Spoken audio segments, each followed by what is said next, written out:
و اما اینکه عرضم بزرگتان این که خداوند فرشته ها را یعنی اقرار کرد بر فرشته ها که آره شما درست میگویید که این خونریزی خواهد کرد، انسان موجودی به نام انسان و فسادکاری هم میکند و این هم که شما میگویید شما تقدیس و تسبیح مرا میکنید، این رو هم قبول دارم. اما یک چیزی هست که شما نمیدانید و اون چیز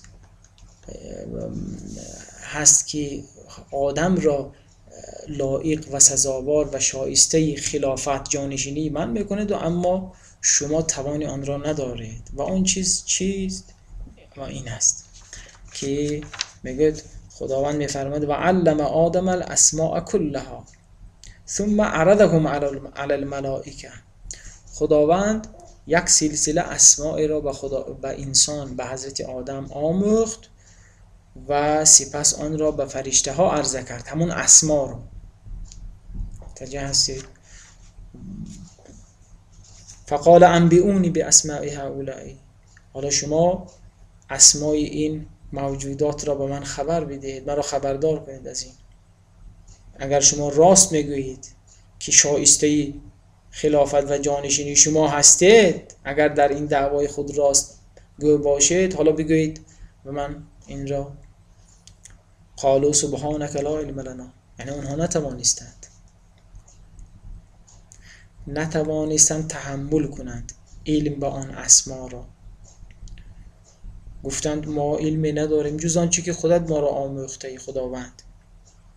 انک انت العلیم الحکیم، تو خود دانا و حکیمی. و آنگاه خداوند فرمود اکنون تو ای آدم اسمای این موجودات را به آنها خبر بده. که وقتی آنها خبر دادند، خدا گفت به فرشته ها، وقتی انسان حضرت آدم خبر داد به فرشته ها، خداوند گفت که حالا من آیا به شما نگفتم که من غیبی آسمان ها و زمین را میدانم و چیزی را میدانم که شما نمیدانید، و میدانم آنچه را که شما آشکار میکنید و آنچه را که پنهان میکنید. حالا آنچه را که پنهان میکنید خواهد آمد، یعنی مراد چیست؟ حالا اینجا بحثی هست که مراد از این عرضم حضور شما اسما چیست. ببینید نکته اول این است، این اسما در اینجا مراد این نیست که خداوند یک سلسله اسمهای را لغات را به آدم آموخت و بعد وقتی آدم دانست از فرشته ها خواست که حالا شما خبر بدهید این را و فرشته ها ندانستند. نه، چون این نیست، این که هنر نیست. خداوند خودش به انسان آدم چیزی را بیاموزد و به فرشته ها نیاموزد، بعد بگوید که ببین پس این شایسته خلیفه بودن است. خب اگر خداوند به اینها هم میآموخت اینها هم میدانستند. نه، این فقط دانستن یک سلسله لغت نیست، بلکه یک موجوداتی هستند در پیش خداوند که علم به این موجودات، علم به این پدیده ها فقط از انسان برمی آید. نه اینکه خداوند حالا آموخت، آره دیگه همه چیز را خداوند می آموزد، چه به فرشته ها چه به دیگران، اما در این مورد علم به این اسما فقط از توان انسان برمی آید. فقط انسان میتواند این را برداشت گیرد، نه فرشته ها. توجه هستید؟ فرشته توانش را نداشتند، برای همین گفتند خدا میبخشه، یعنی خداوند ما نمیدانیم، لا علم لنا الا ما علمتنا، ما چیزی نمیدانیم جز آنچه که خودت و ما آموخته ای. و آن وقت هم که حضرت آدم و فرشته ها اسمهای اینها را عرضه کرد، اینها شاید با اسمهای این با اسمش آشنا شده باشند، اما علم به آن مسمیات آن اسمها، یعنی آن واقعیت آن چیزهایی که این اسمها حکایت از آن میکرد، اون واقعیت اون چیزها هم علمی پیدا نتوانستند بکنند فرشته ها. توجه هستید؟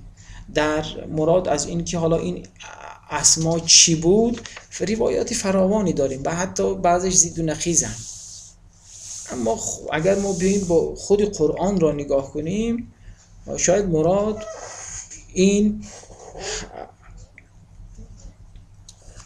این باشد. توجه بفرمایید. خداوند در چند آیت از آیت‌های خودش می‌فرماید که مثلا در آیت 21 سوره حجر می‌فرماید، البته آیات دیگری داریم که به همین معناست، و این من شیء الا عندنا خزائنه و ما ننزله الا بقدر معلوم. میگه که و این من شیء، در این دنیا که شما زندگی میکنید، هر چیزی که با آن روبرو میشید، هر چیزی که در این دنیا هست، همه اینها در نزد خدا، خزینه های اینها در نزد خداست و خداوند آنها را خب به یک اندازه معلوم فرو میفرستد، نازل میکند. اما واقعیت این چیزها، خزینه هایش در پیش خداست. خب ما یعنی انسان ها به این اشیایی که در دنیا هستند وقتی که نازل شدن که به اینها این پیدا میکنند، این درخت است و این آسمان است و این نمیدونم حیوان است و فلان و این میز است و خب این که چیز هنر نیست. ببینید این هنر نیست که یک چیزهایی هست و انسان حضرت آدم به اسما و نامهای این چیزها آشناست. خب و این آشنا بودن شایستگی را به حضرت آدم داده است که خلیفه شود. نه، این بالاتر از این حرف هاست. اون یک چیزی است که فرشته ها تحملی دانستن آن را ندارند.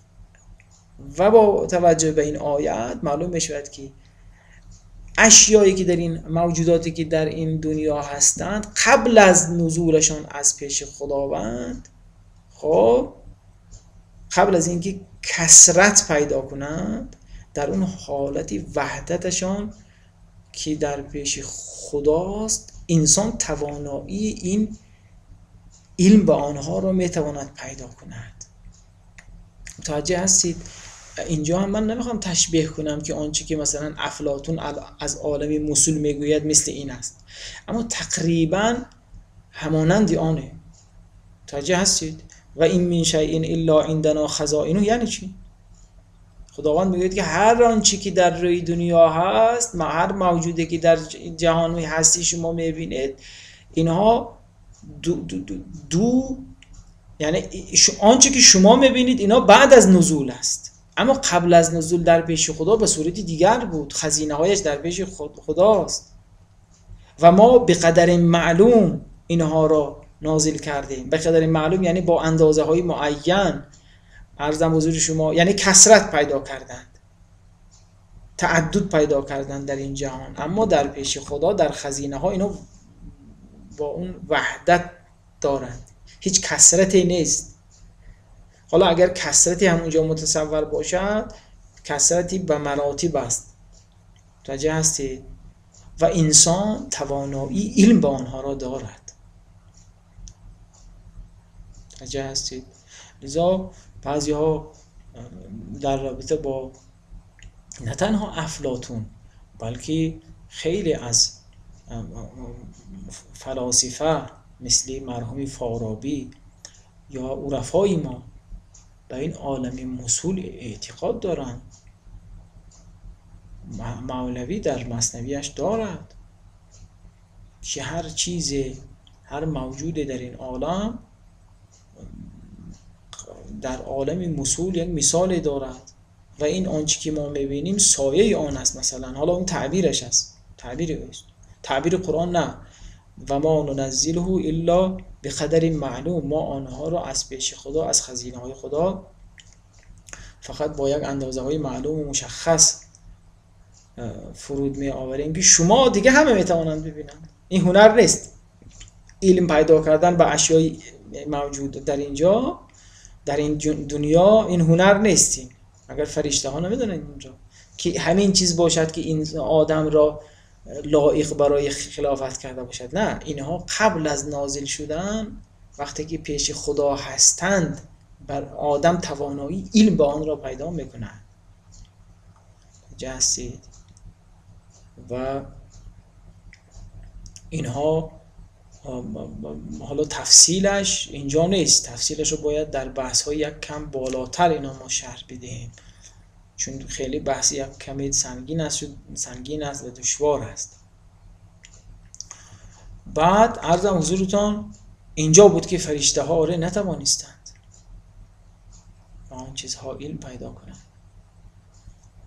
اما انسان توانایی تحمل آن را داشت. البته مراد این نیست که همه انسان ها بالفعل توانی درک آنها را داشته باشند، یعنی همه انسان ها، چی احمد و چی محمود و چی نمیدونم اشد و مشد و همه، نه، انسان هایی که این استعداد در وجود انسان هست، استعداد درک این اشیا، اما بالقوه در وجود ما هست.